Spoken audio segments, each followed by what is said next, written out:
Bonjour, ravi de vous retrouver à la une de l'actualité en Poitou-Charentes. Le centre de déminage de La Rochelle menacé de fermeture. Il pourrait cesser son activité à la fin de l'été. Et même si le ministère de l'Intérieur a gelé sa décision, les 8 démineurs rochelais restent inquiets. Au lendemain de l'installation du nouveau conseil régional à Bordeaux, comment les nouveaux élus vont travailler dans cette nouvelle assemblée? Nathalie Lanzy, socialiste, deuxième vice-présidente de cette grande région, et Véronique Ablin, conseillère régionale d'opposition, répondront à nos questions dans quelques instants.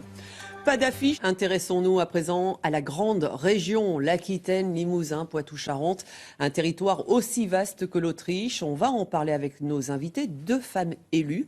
Mais avant cela, quels sont les atouts économiques de la 4e région la plus peuplée de France? Élément de réponse avec Olivier Prax.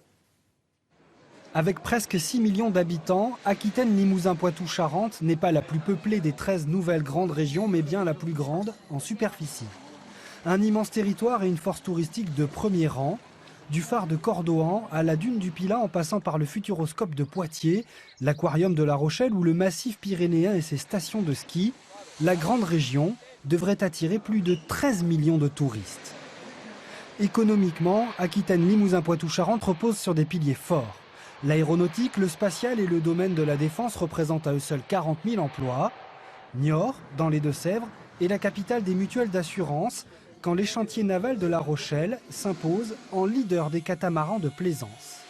Mais la vraie force de cette nouvelle entité, c'est l'agriculture. Avec 180 000 emplois, elle devient la première région agricole d'Europe. Les vignes du Bordelais et de Cognac dégagent plus de 8 milliards d'euros de chiffre d'affaires. Avec 10 000 tonnes de foie gras, la région est le premier producteur mondial. Enfin, Aquitaine, Limousin, Poitou-Charentes abrite le plus grand massif forestier européen avec presque 3 millions d'hectares boisés. Nathalie Lanzy, bonjour. Bonjour. Vous êtes conseillère régionale socialiste des Deux-Sèvres et vous avez été désignée hier 2e vice-présidente de cette nouvelle région en charge notamment de la jeunesse, le sport, la culture et le patrimoine. Est-ce que vous avez été étonnée de cette place dans l'exécutif ? Oui, j'ai été étonnée.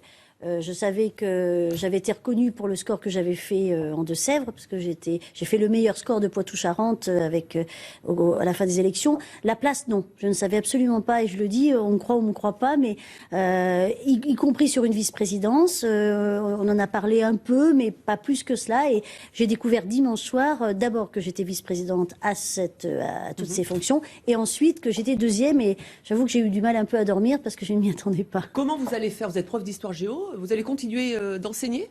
Ah oui, moi je continue d'enseigner. Je passe mon temps à dire qu'on ne peut pas être déconnecté de la vie quotidienne. Moi j'ai besoin de travailler. J'ai arrêté d'ailleurs 15 jours pendant la campagne et j'étais en manque de travail. J'ai en manque de mes élèves, j'allais dire. Et en plus je m'occupe de la jeunesse. Donc je pense que j'ai besoin d'avoir ce rapport à la jeunesse. Et bon, je vais bien sûr, Alain Rousset le sait, ils ne veulent d'ailleurs pas que nous devenions des professionnels de la politique. Véronique Ablin, bonjour. Bonjour. Vous êtes conseillère régionale de l'opposition dans la Vienne, membre du nouveau centre UDI. On vient de voir les atouts économiques de cette immense région, mais il y a de fortes disparités tout de même entre les territoires. Ça va être compliqué de fédérer ces 3 anciennes régions? Je pense que ça va être compliqué. C'est un très très beau défi. Le discours hier d'Alain Rousset mettait comme souhait de pouvoir avoir un développement équilibré des territoires. Après, il faut voir concrètement comment ça se passe, parce que dans les exemples qu'il a donnés, il n'y avait pas un exemple, enfin très très peu d'exemples. Ça reste très théorique pour l'instant. Il faudrait que ça se mette en pratique. Il a parlé d'une datar, de groupes de travail. Maintenant, il faut être dans le concret et pas seulement dans les groupes de travail. Nathalie Lanzy, il y a de grosses inquiétudes. Vous êtes en charge de la culture et du patrimoine notamment. Concernant les subventions, l'enveloppe, elle sera aussi grande ou d'ores et déjà, il y aura des économies pour ces associations? Écoutez, pour l'instant, j'en suis pas là. Je sais que sur les contrats de territoire, de toute façon, les subventions continuent. Nous avons voté, d'ailleurs Véronique a voté avec moi, tous les contrats de territoire, toutes les subventions aux associations. Rien ne change sur les territoires. Ensuite, il faudra voir, j'attends ma feuille de mission et la feuille de route pour voir comment aussi on peut... il y a énormément de festivals, il y a énormément de choses sur ce territoire, et voir comment on peut le mettre aussi en synergie et donner une véritable ligne de conduite. Mesdames, il y a une polémique sur les réseaux sociaux. Ce sont les indemnités des conseillers régionaux. On va les découvrir avec une forte augmentation pour les Limousins et les Picto-Charentais. Véronique Ablin, vous auriez aimé un acte fort dès ce début d'année avec une baisse des rémunérations? Je pense que ça aurait été souhaitable, ne serait-ce que dans l'objectif de de faire des économies parce que c'est compliqué de garder le même nombre d'élus et de monter les indemnités, sachant qu'il y aura en plus des frais de déplacement. Nathalie Lanzy, votre sentiment? Écoutez, il y a un président au lieu de 3, moins, il y a un peu plus d'élus, d'accord. Concernant les indemnités, je considère que, en ce qui me concerne, hein, moi je vais travailler beaucoup moins, j'ai moins de retraite et puis effectivement j'aurai un investissement 24 heures sur 24, le week-end compris. Moi je pense que c'est démagogique de baisser les... voilà, c'est un peu du saupoudrage, dire voilà on fait 10% quand je vois Laurent Wauquiez qui dit moi je supprime 10%, bon ben c'est bien, ça fait plaisir aux gens, mais c'est pas là l'objet. L'objet c'est que les gens attendent pas ça, ils attendent le projet et ce qu'on va mettre en place sur les territoires, ce que disait Madame Ablin. Mesdames, autre point essentiel, c'est le nom qui va être donné à cette nouvelle région. Patricia Perrin nous a rejoint. Bonjour Patricia. Bonjour. Pour la question d'actualité du jour, ça va pas être simple ce nom de région. Donc ça va pas être simple, on a chacun nos préférences et ce qu'on peut dire c'est que tout le monde a un avis sur la question. Le nouveau président Alain Rousset a d'ailleurs dès hier indiqué qu'il allait mettre en place un groupe de travail pour faire avancer le dossier. Alors depuis le mois de mai dernier, il existe déjà un sondage sur internet magranderegion.fr. Je vous propose de regarder donc le résultat au 1er janvier dernier. C'est un nom formé à base du mot Aquitaine qui tient la corde devant un nom composé d'Atlantique ou de Sud-Ouest. Et à noter que vous êtes 6% à avancer une appellation à consonance historique en hommage à Aliénor ou au Grand-Duché d'Aquitaine. Ça fera plaisir à Madame Lanzy, la professeure d'histoire. À droite comme à gauche, les élus donc de cette grande région se sont publiquement exprimés sur Twitter notamment. Jean-Pierre Raffarin parle déjà, lui, de Grande Aquitaine pour souhaiter les vœux de bonne année ou encore pour féliciter les élus. Jean-François Macaire à gauche aura un penchant plus pour la Nouvelle-Aquitaine et Dominique Bussereau est à peu près dans la même veine. Une chose est sûre, Sandrine, c'est qu'on ne s'oriente pas pour l'instant vers un référendum ou une consultation populaire comme ça va être le cas pour Midi-Pyrénées, Languedoc-Roussillon, peut-être pour éviter les propositions un peu farfelues comme celle de Dédé du Poitou. On s'en souvient, ça nous avait bien fait rire avec cette affiche à poil pour Aquitaine, Poitou-Charentes et Limousin. Patricia, plus sérieusement, choisir un nom n'est pas anodin. Il y a de réels enjeux économiques notamment derrière tout ça. Oui, il faut que ce nom, Sandrine, parle à tout le monde. Il y a des enjeux économiques, touristiques et culturels. C'est pour ça que certains, comme Dominique Hummel, le patron du Futuroscope, font pression pour notamment qu'il y ait le mot Atlantique accolé dans le nom de cette grande région puisque ça parle à tout le monde. Pour l'instant, il existe un logo et un nom provisoire. Il est plus informatif qu'autre chose. Il a tout de même coûté 6 400 € rien que pour sa conception. Pour la suite, les élus du Conseil régional ont 6 mois pour se mettre d'accord et pour proposer un nom au Conseil d'État qui tranchera en octobre 2016. On a encore un petit peu de temps pour en discuter tout ensemble. Merci beaucoup Patricia. Alors mesdames, quel nom a votre préférence, Nathalie Lanzy? J'aimais bien Sud-Ouest Atlantique. Voilà. C'est quelque chose qui me parle. Bon, maintenant, Nouvelle-Aquitaine, j'aime bien aussi. Effectivement, je pense qu'il y a... Vous en avez fait part à Alain Rousset on en avait déjà parlé, oui, pendant la campagne. Bon, là, pour l'instant, on n'avait pas pu s'évoluer, mais j'aimais bien le Sud-Ouest Atlantique, mais visiblement... Véronique Ablin?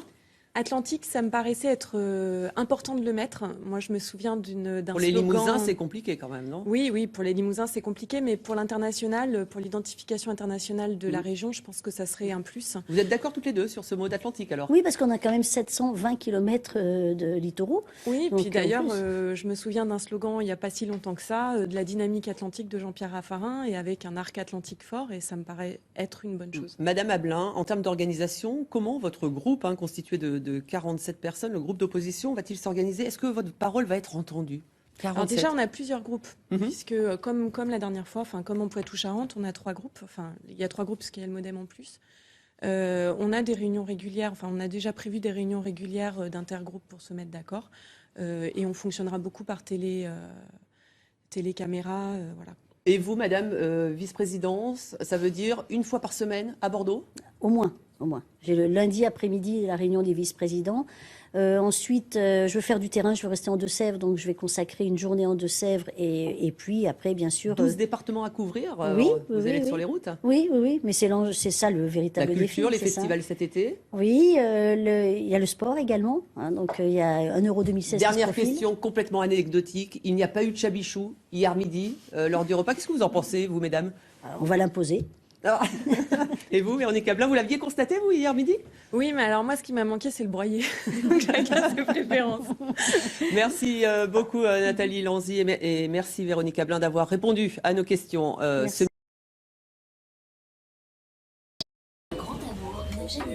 Oh putain, je vais relever un peu le pan, la 6. Moi je vais pas parler à 6. Vas-y, je te fais confiance. Un nouveau cap sur série. Cette femme, neige de lait, veuillez goûter. C'est rien. C'est divin. Picto-charentaise, nommée vice-présidente de la région, Nathalie Lanzy, élue des Deux-Sèvres, est enseignante et désormais numéro 3 de la grande région. Nous l'avons rencontrée. L'autre vice-présidente, la charentaise, Françoise Coutan, a hérité du portefeuille de la transition énergétique. Elle nous donnera son sentiment dans un instant sur sa nouvelle fonction. L'actualité politique, et je vous le disais dans les titres, parmi les 15 vice-présidents nommés hier par Alain Rousset figurent 4 élus de Poitou-Charentes, dont 2 femmes, Françoise Coutan et Nathalie Lanzy. Et si pour la première, cette nomination négociée au soir du premier tour était attendue, pour la seconde, en revanche, enseignante de profession, la surprise a été totale.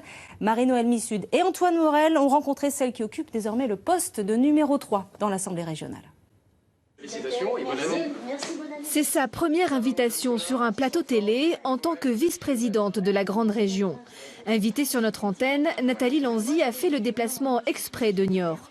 L'élu des Deux-Sèvres réalise à peine sa nomination tout en haut de la hiérarchie de la grande région, à la 2e place des vice-présidents. C'est Alain Rousset qui le lui a annoncé dimanche soir. J'ai pas dormi dimanche à lundi. J'ai mis ça sur le coude, il faisait chaud dans la chambre d'hôtel. Mais je pense que voilà, je brassais, je me dis je vais pas y arriver, c'est terrible, est-ce que je vais être à la hauteur? Parce que dès qu'on peut se poser légitimement. Sur le plateau, la vice-présidente a le sourire, l'exercice est facile. 12 départements à couvrir, oui, vous allez être sur les routes. Oui, mais c'est ça le véritable défi. Je suis nièce de journaliste quand même, donc j'ai été habituée aux médias par mon oncle, à tout ce milieu-là, à beaucoup de prudence d'ailleurs, parce qu'il m'a expliqué comment fonctionnaient les médias et ce que je devais en faire, et je suis très prudente. Et je mesure que voilà, il faut être prudent, mais non, ça me fait pas peur. Pas de pause des...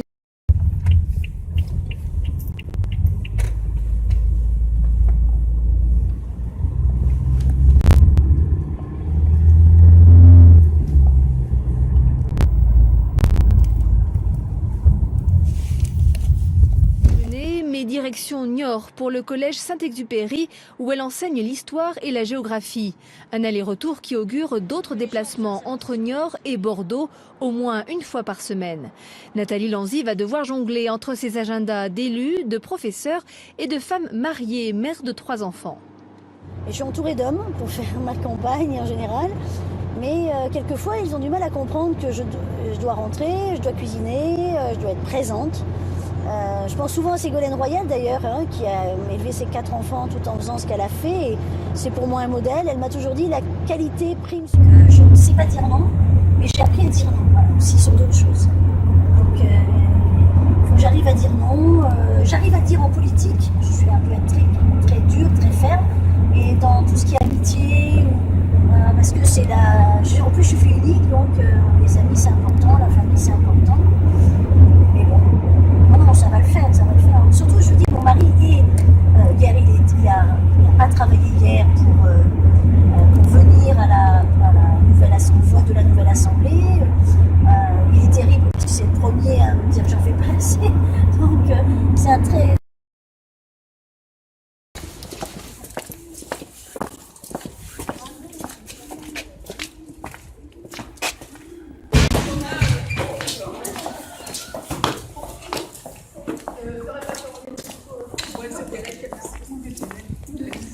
Merci.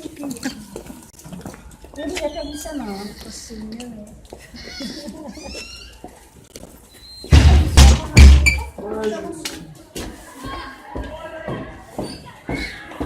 Bonjour. On arrive discrètement, oui, c'est la directrice, voilà. Ah, bravo. France 3. Bravo. Professionnel. Parce que... On a pu faire une petite...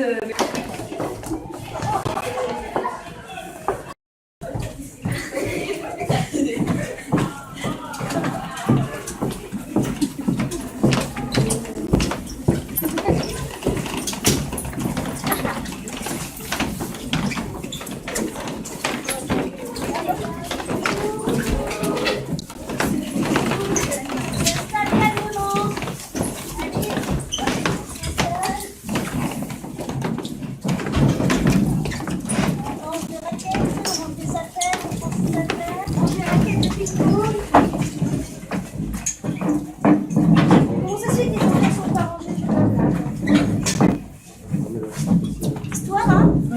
Vous avez des choses à faire?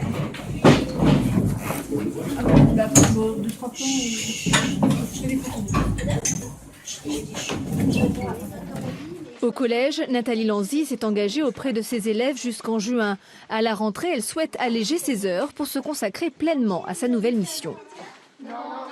J'attends ma lettre de mission d'Alain Rousset, j'attends de voir les services. J'ai déjà beaucoup d'idées, de projets. Donc je veux faire du terrain, encore du terrain, toujours du terrain. Et en faisant aussi peut-être des Deux-Sèvres un laboratoire par rapport aux projets qu'on va pouvoir mener au niveau de la grande région. Nathalie Lanzy était conseillère régionale du Poitou-Charentes depuis 2010. Elle fait donc un pas de géant en devenant vice-présidente d'Aquitaine Limousin Poitou-Charentes, chargée de la jeunesse, de la culture, du sport et du patrimoine.